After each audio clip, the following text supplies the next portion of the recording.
Salut à tous, c'est Germaine, on se retrouve pour l'analyse du deck rouge multi pour jouer à 4 joueurs avec un deck monocouleur rouge donc qui est basé surtout sur l'attaque et la défense. Alors on va avoir un Legolas qui a le mot-trait à distance qui va être utile, C3 d'attaque et qui va placer des marqueurs sur la quête en cours. On a ensuite Ama qui, une fois qu'il est déclaré attaquant, permet de ramener un événement de la pile de défausse et ensuite de défausser une carte de notre main. Donc là, on va essayer de cycler, de faire une boucle avec une carte de pioche ou plus tard, parce qu'on ne l'a pas encore, une carte qui est issue des Haradrim et qui permet d'aller chercher s'il y a un ennemi dans les 5 premières cartes. Si c'est le cas, on l'engage avec nous et on révèle une carte de moins dans la zone de cheminement. Ce qui veut dire que l'ennemi vient au combat avec nous et on révèle 3 cartes. Et on a vu avec le deck vert qu'on pouvait être amené à révéler seulement une carte de moins, ce qui ferait qu'on révélerait 2 cartes à 4 joueurs, ce qui serait très très fort. Et enfin, Aragorn, qui lui enlève 1 d'armure aux ennemis engagés avec nous. Donc pour un total de menaces qui est 9 et 9, 18, donc 30 au total, ce qui reste honorable pour un deck d'attaque. On a besoin d'une flèche noire qui donne un peu plus d'attaque, quelques points de victoire. Harrod qui va permettre de marquer un marqueur de progression sur un lieu, avec Legolas. Donc on continue à mettre des marqueurs. C'est un complément à c'est un complément à Asphalos. Donc les deux ensemble, ça permet de mettre vraiment des marqueurs sur les lieux. Le corps du Gondor pour les ressources, a priori, il faudra voir dans une partie en multi quel est le deck qui est le plus en galère, mais a priori ça peut rester sur le rouge. Défenseur du ramasse, puisque 4 d'armure c'est juste très très fort. Ce 1 point de vie par contre est un peu limite. Sur infliger un point de dégâts à un allié que vous contrôlez, on le perd.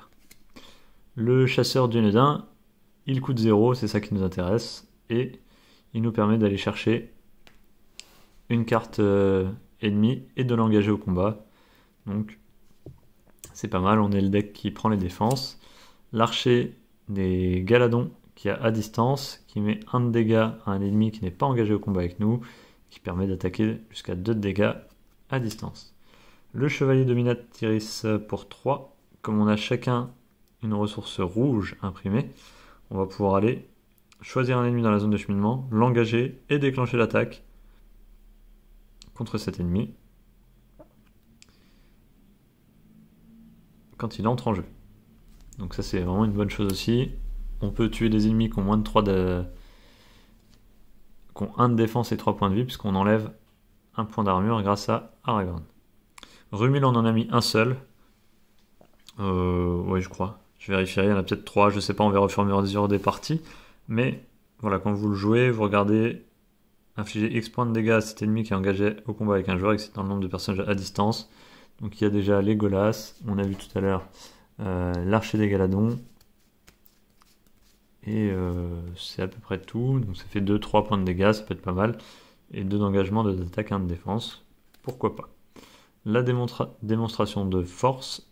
Donc une fois qu'on a tué un ennemi, on inflige un point de dégâts à un autre ennemi ayant le trait commun avec l'ennemi qui vient d'être détruit. Ça permet de mettre quelques petits points bonus.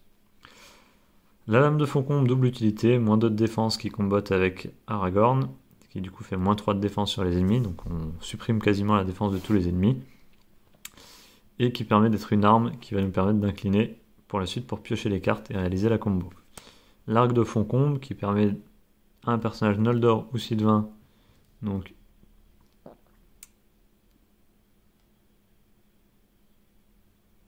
Noldor ou Sylvain, ou Aragorn, oui voilà, c'est pour ça que c'est marqué ou Aragorn. Donc on va pouvoir donner à distance à Aragorn. On a les lames de Gondolin qui sont des armes qui permettent de mettre des marqueurs. La veille secrète, alors là c'est la carte qui va permettre de gérer la menace de l'ensemble du groupe de 4 plus facilement qu'un deck bleu, puisque pour une ressource on l'attache à un ennemi, il perd moins 1 d'engagement, et quand l'ennemi attaché est détruit, on réduit la menace imprimée, de sa menace imprimée, le niveau de menace de chaque joueur. Donc on a vu dans le deck vert, il y a le forgeron d'Erebor, donc imaginons on vient de tuer un ennemi, ça va dans ma défausse, le forgeron rentre en jeu, je récupère le premier attachement de ma défausse, et on va pouvoir rebaisser le niveau de menace de tous les joueurs. Donc pour 1 de mana, même si je baisse le niveau de menace de tous les joueurs, on est 4, 4 x 2, 8. On baisse de 8 le niveau de menace général pour 1 de mana. La salutation des Galadrim fait baisser de 2 pour 3 mana.